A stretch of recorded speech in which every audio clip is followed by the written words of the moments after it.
नैनं छिन्दन्ति शास्त्राणि नैनं दहति पावकः न चैनं क्लद्यन्ति आपो न शोषयति मारुतः. Hello friends, this is the 23rd shlok of the second chapter of Bhagavad Gita, and in today's video we will understand this shlok in detail. So let's first go over its meaning. So the shlok says Nainam Chindanti Shastrani, which means neither can weapons pierce it. Nainam Dahati Pavaka, which means nor can fire burn it.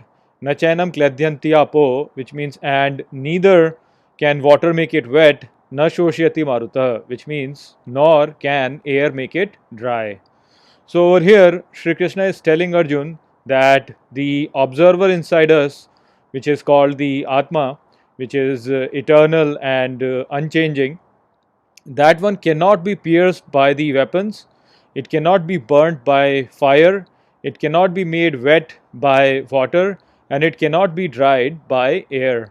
So the summary of this shlok in that sense is that Shri Krishna is trying to tell Arjun that the Atma is beyond this physical universe, and anything which is present in this physical universe has no effect at all on this Atma.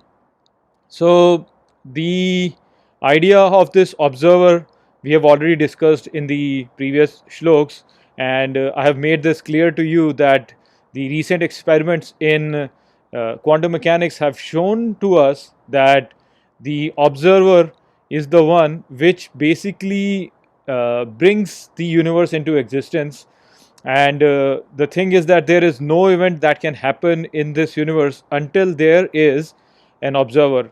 And if no event can happen in this universe without an observer, then the existence completely depends on the observer itself. So this is something that we have discussed in the previous shloks.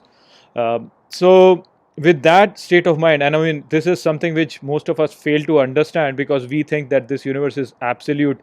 There is no dependence of this universe on anything, but that is not really the case. This universe actually depends on the observer. So this is something that we have to understand to develop the right understanding of this universe.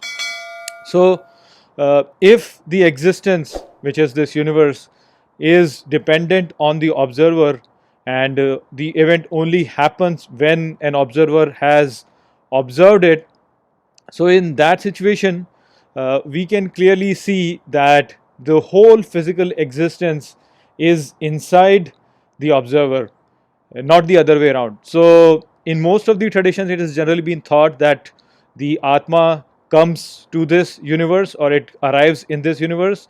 So that is the main statement that is made whenever a baby is born. We say that, oh, a new Atma has arrived, which is wrong assumption. Actually, Atma is not limited to just one single being, and Atma does not arrive in this universe. Actually, this universe is located in Atma. So that is what you have to understand, that this universe is located in Atma, not the other way around. And the individual Atma is what is called as Jivatma, which is an illusion. It is like a wave which is coming in this whole ocean, where the whole ocean is the Atma and one wave in it is the Jivatma.